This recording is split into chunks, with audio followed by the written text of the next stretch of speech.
So one crucial tip that I have for you about preparing for a major holiday is to order your vases and hard goods early. As soon as you have your recipes or your catalog finalized and you've made projections about how many of those that you'll need, I would say go ahead and order them in. If you have the space to just store them in their boxes, I also think that's the best thing to do, because if I had put these out on my shelves a month ago, they'd be gone by now. So I keep them safe and secure and ready to use up until we're ready to start production. You can probably secure these at a cheaper rate if you're able to order them from one location, one wholesaler. And so if you wait until the last minute, you might find that you have to kind of piecemeal an order together. Like this wholesaler only has 2 boxes of this, and this one is completely sold out of this, and now I have to go back and make an amendment on one of my images. It'll just be this one thing that is easy for you to do in advance that saves you a lot of trouble in the long run. One of the most important organizational pieces that we do here in my shop is we start tracking our orders by recipe selection very early on. So each of these boxes represents one of the specials that we will be offering. Right here we have Whimsy, Sweet Juliet, Serene Perfection, Natural Garden, Florence, Fantasia. I have all the names written here for my designers to see when they come back. They've taken an order and they just find the appropriate box. You can make multiple boxes if you plan on having, multiple days, be very large delivery days. For us, sometimes I'll just say, like for Mother's Day, we put Friday and Saturdays in the same box because I've only projected 16 Sweet Juliets to be sold. Something else that we do that makes everything really organized is I will put on a big whiteboard all of these specials. We will have the projection number and we will have the price point of each. Every time we sell one, we come up here and we just tick it off. This is another way that we really keep track of what we're selling as we're selling it. Because there's no way that you can go into a cooler of thousands of flowers and see before the arrangements are made what you've actually sold. I think if I had to really say what is the biggest difference I made in my profitability for holidays, it was switching to this mindset of you make a projection, you buy for that projection, you sell out of that projection, you do not continue to push that special. What we have over here is our order finalizing station. So a couple of things that are really important to me are paper clips. If someone sells or purchases a handmade card, we just go ahead and stick it right to the order once we sell it. That way we know we're not going to run out. Something else we'll do if somebody purchases a box of chocolates is we pull the chocolates, we put the order number, the recipient name, and the date that it's being delivered on the chocolate. And we have a special shelf that we keep in our shop dedicated to the add-on items that people purchase for the holidays. The next piece is this map. So everybody's gonna have a different delivery area, delivery system. We live in a small city in a very rural area. So this is pretty much our delivery zone. I have a bunch of different people who come in and help us out on the day so that we can send out typically about 6 different route vehicles at one time. This really makes taking a higher volume necessary.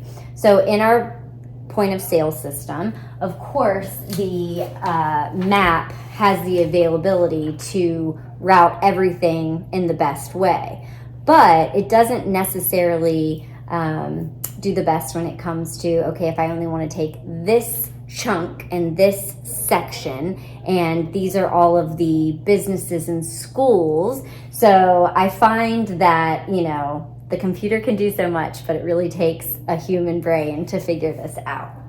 So we have these things. This is our route code sheet. So this is 42N, and that just is the route code that we've given for this specific chunk on the map. And then we have some highlighted places that are pretty common within that, just to give anybody taking an order some map points in their mind for quick reference if it's a place that they're somewhat familiar with. So this route code sheet is kept here where they would do all of the other finishing, so that before they put this order into the box, they have written on the card what route it goes on, and then they've also written on the delivery tag what route that it goes on. This way, as we're pulling orders for delivery, we are able to very quickly see, oh, this is gonna go with Dennis, this one's gonna go with Dennis, these two are going to go with Tracy and Eddie. Now you know my parents' names and that they work here for free on all major holidays. We find that this routing method really works a lot better than just the zip code mapping in our system. We have so many different drivers going out that it used to take us a long time to kind of divide out the orders and decide, which one needed to go first, or, which one needed to go with which driver. So this allows us to just go into the cooler as we start pulling out the arrangements. We see the code, we put it on the table that we have designated for that delivery driver. They're able to come in, pull right from their table that they know is theirs, get them into the van and off in a much faster way than we used to do it. This is one of my designer handbooks, and I actually think it's really important to arm all of your employees, even if they aren't designers, with one of these for a holiday. It just gives them any information that they would need to complete a task or relay information to a customer if they're speaking with them. So the first thing that I have are all of my delivery fees. We go to a lot of different areas, and I just lay this out for them so that it's a quick reference for them. We'll also put any fees additional, so if you have a rush or a timed fee or different add-ons that they can have, this is a good place to have them. The next is all of the recipes. So I actually use Details software for this. Basically, I will input either it's my designs or Clique designs into the software, set the stem counts, and it has just a one button click where it creates this really nice document for your designers that gives them the stem counts, the picture. You can even include the description that you use on your website for these designs, and that's just a helpful little tidbit for your designers to have if they're on the phone trying to sell this and they're having a hard time coming up with the words. Just makes that really easy for them. A couple of other documents that I find are really helpful for your designers to have is a price sheet. This way, if they are making a designer's choice arrangement, they have everything right there with them so that they can use their calculator and make something custom. Another is my rose pricing sheet. So this is such a common ask, more so at Valentine's Day, where people are calling and saying, how much are 2 roses wrapped, or how much are 8 roses vased? It's not those typical 1, 3, 6, 12 numbers.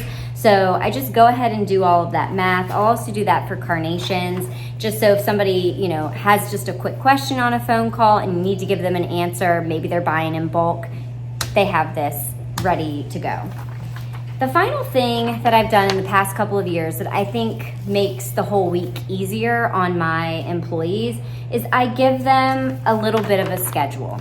So I'm sure you've been faced with this if you have employees where they know they're working late. They know that, the need is so strong on a holiday to give a little bit more, but it can also be really frustrating for them for you to just say, we work until it's over, and for them to have no way to gauge maybe when they're getting home to their kids, maybe when they're going to have a little bit of time to rest. So I kind of laid out a weekly game plan for each of them.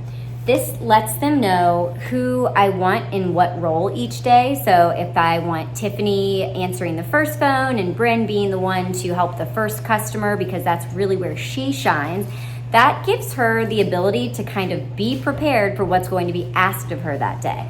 Likewise, oh, all of our flowers are coming in on Wednesday, and I have, Andrew and Keisha as processing. Maybe they're going to wear something that allows them to get a little bit dirtier if they have to strip 5,000 roses. I think this is maybe something that not everyone does, but I found to be really helpful in just keeping everybody on the same page of what the expectations are.